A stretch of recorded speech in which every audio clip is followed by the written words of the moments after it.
Oh my god! Nuclear holocaust on the drones!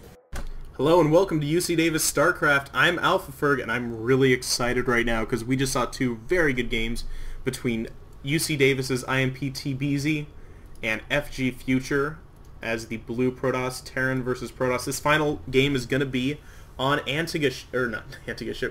Daybreak, GSL Daybreak, one of the probable Season 7 new ladder maps. They're looking at this map, which I really like. I'm really excited to cast it on this map. And they're also looking at Metropolis, which is kind of a weirder map. I don't know how that map's going to turn out, but if you tune into my Challenge of the Week, you'll see, because I'm going to cover those maps as my first week challenge. So, just a reminder, this is the Playhem round of 8. Both players played through a massive bracket in a single day, in a few hours, and are now in the final round of 8. It starts off just round of 1, and I think it actually goes round of 1 for a very long time until round of 16 or possibly round of 8.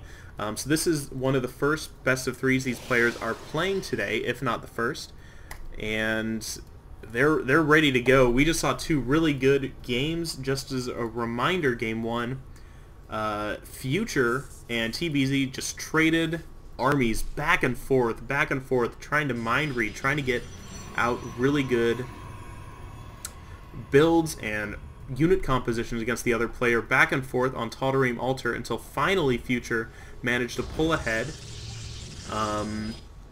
by getting a really good two-pronged attack on Tbeezy's main army and coming out way in the lead.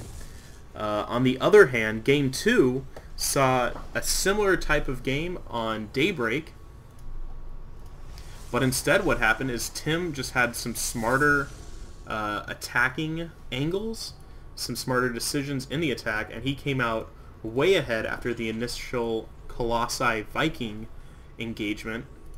That's not a wall-off, in case you didn't know. And Tim is also saying, oh, that's not a wall-off.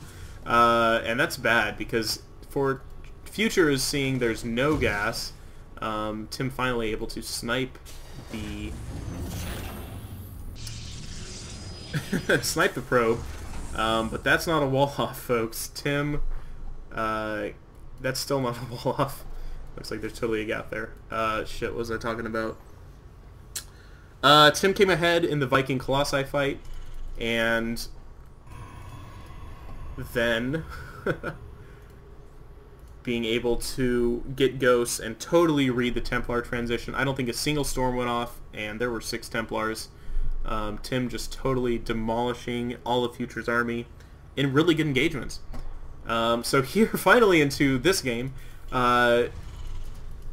you can standard wall this in. It looks big, but it's a normal sized ramp with the 2 supply depots and the barracks. I know I played on this map. You can totally wall it in standard. I don't know what Tim was thinking, but you can see he's going in early expand, double gas now, going to get his typical three barracks that we've seen in all the games. In the meantime, Future is doing the same thing he's done as well and getting a very early Nexus. They actually built their Nexus and command centers at pretty much a second away from each other. Look at this, 88, 88 right now.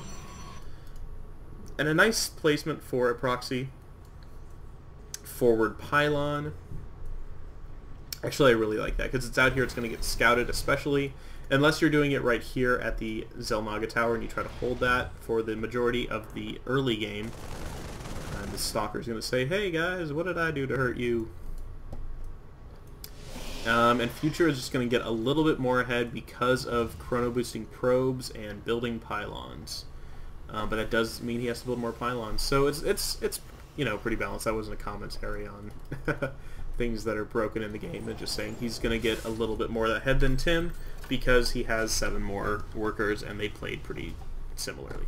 But because of mules, Tim is not in the least. You can see their incomes are pretty much identical. Tim's is going to be a little bit more ahead, but once this mule is dead, it'll be a little bit more behind. It's pretty even, and actually with 2 orbital command, it looks like it's just going to be pretty more ahead regardless. again, nothing about balance. Not trying to scare anybody. Not trying to pull any caster scandal like I've been reading about when I wake up in the morning and open up StarCraft Reddit, which I really shouldn't do. I really don't care if Orb said some things at 3 in the morning when he was drunk. Yeah. Dark days. Tim getting supply blocked. Tim, don't get supply blocked. And Tech Lab Reactor. It looks like both players are gonna do a majority of the same stuff they've been doing all game. Because of the long rush distance, Future is just warping in all of his force here, and here comes the push! Actually, a lot of units here. Look at this timing, just getting his whole army here. There's a lot of sentries, and here it comes, but there are 2 more bunkers. It's coming a little bit later than the last game did, and these bunkers are going to fall pretty fast. There's no SCVs to repair them, but with the last Zealot going down, there's only sentries, and the sentries are starting to take a lot of damage. In come more Stalkers, and they are definitely needed. Tim does not have a large bio force right now. He's taking out a Stalker, but this push is actually doing a lot of damage. Those early force fields doing a lot. Finally, Marauders and Bunkers. Will it be enough? It doesn't look like it is. Marauders and Bunkers, it's not working, and this push is getting up into the main. Tim is forced to pull up his units. Future is now in a very good position. Tim forced to pull all of his SCVs, and finally getting chased out of the main, but he is going to bring in more Zealots, and he's going to turn right around. What is he waiting for? He's warping in more units. Tim forced to wall in with his command center. Unfortunately, he has very little income right now. He's trying to build a Marauder. He's trying to get SCVs back in production, but he just needs units right now. He's way behind in supply, and if Future pushes his advantage right now and gets a huge attack, I don't know. Tim is not in the best position right now. His only hope is to get a bigger army than Future, which is look like it's going to happen because Future's continuing to warp in units over here. Tim finally scouting with the factory just so he has an idea of how big this army is. But if Future keeps warping in units, which it looks like he is, he's not even building probes, he's not taking this gas, I think he's going to go all in. And Tim has no choice but to go all in right now. He's not going to have enough units. He does have some medevacs, and he's going to go drop. While Future is going to try to... Oh my gosh, did you see the medevacs? They're so close to each other. I don't think they see each other, though, because they're actually a little bit lower. They seem closer on the screen than they do in real life, just like when you look out the window to the people behind you when you're driving. And Tim is gonna totally scout this and take out the third before it even gets started.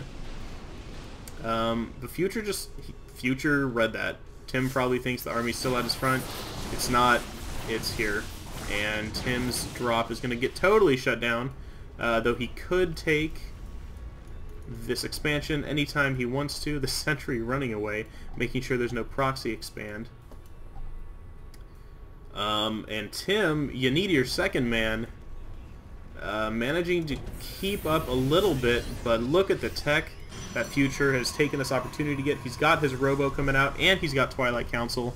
He'll be able to get Colossi if he wants to. He can pretty much do anything he wants to. And it looks like he's getting forges. He's going to focus more on upgrades now that he knows he has an advantage. Look at this observer is going to be able to see just about everything. Future still afraid of the drop. Finally seeing, I think, the medevac is going to go back to his... Ooh, that's not good. He's 19 harvesters down. Really not good. And Tim is going to have to try to get these SCVs up while using his adaptable Bioforce. There are a bit closer. What is the tab? Yeah, look at this army. Supply and investment, I guess you can take a look at it. You can see that Future is ahead in supply. He's ahead in gas spent for his units, and he's way ahead in mineral spent for his units. Tim is going to have to try to do something. He's trying to do a triple drop right now in the main, which could do a ton of damage, but there are stalkers here, and he just doesn't have as much upgrades. These stalkers are going to be upgraded very soon. Combat shields isn't even finished for the Marines, and they only have +1 weapons. Yeah, and Tim is just not able to get a good opening. Future is just being really smart. Just really reading what's going on, and oh no, look at this. Tim thinks there's Colossi coming out. He's already getting a Viking, but there's no Colossi. It's going to be Immortal Charge Lot with all of these Stalkers, all of these Sentries. It's just going to be a lot of units. And the Viking's going to just fly around, and Tim is not going to be able to fight.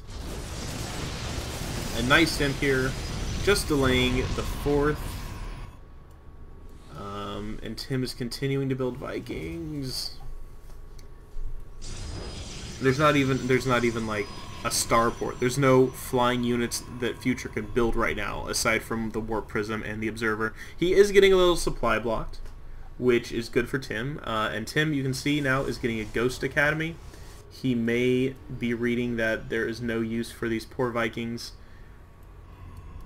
and he may be able to fight back. It's not an impossible no-win situation. He is going for the 3rd at pretty much the same time, but Future has a complete scout. He knows exactly what is going on, and he's just able to get these upgrades. You can see he's already working on armor level 2. These units are still on 1-0. Armor is not finished yet. Blink is going down.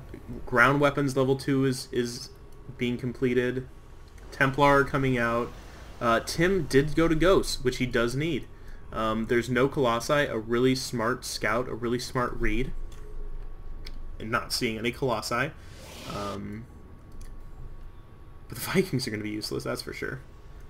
And Tim is going to have to pull something out. Here comes the push, and it looks like it's aimed for Tim's 3rd. The Planetary Fortress will be completed by the time the army gets down here. There's no sort of proxy pylon, and there's a Planetary Fortress. So if Tim is able to take it out, he'll be good. I think he just killed an Observer, or at least tried to. The Stalkers are saying, hey, we're brave. And Tim is aware now that he needs to defend this base out here. Interestingly, yeah, he got a little bit behind on probes, and now he's going to try to get more probes out. Of course, if they're not rallied to the base, they're just going to sit here and look like idiots, and all their probe friends are going to make fun of them. And so Tim is now trying to find a way to attack this army before it gets too powerful, because Storm is on its way towards completion. I don't think there are any Templar on the map. If so, they're all back here, saving up for Storm. But here's the engagement. Ooh. Very close. With these Ghosts, Tim can actually do a ton of damage and EMP all of these units, and do a ton, but he has to pick his battle carefully. He has to pick when he engages, where he engages, all of that stuff.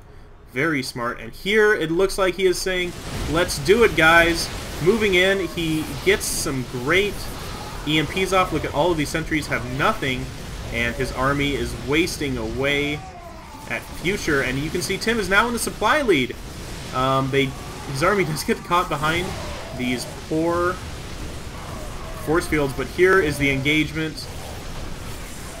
Why isn't this key working? I don't know. And Tim, oh, the huge storm's going off. Tim is forced to run away, and the supply is now dropping for Tim. Both players pretty even, but Colossi are done. High Templar are out. There are no Vikings for Tim, and he is trying to kite these Zealots.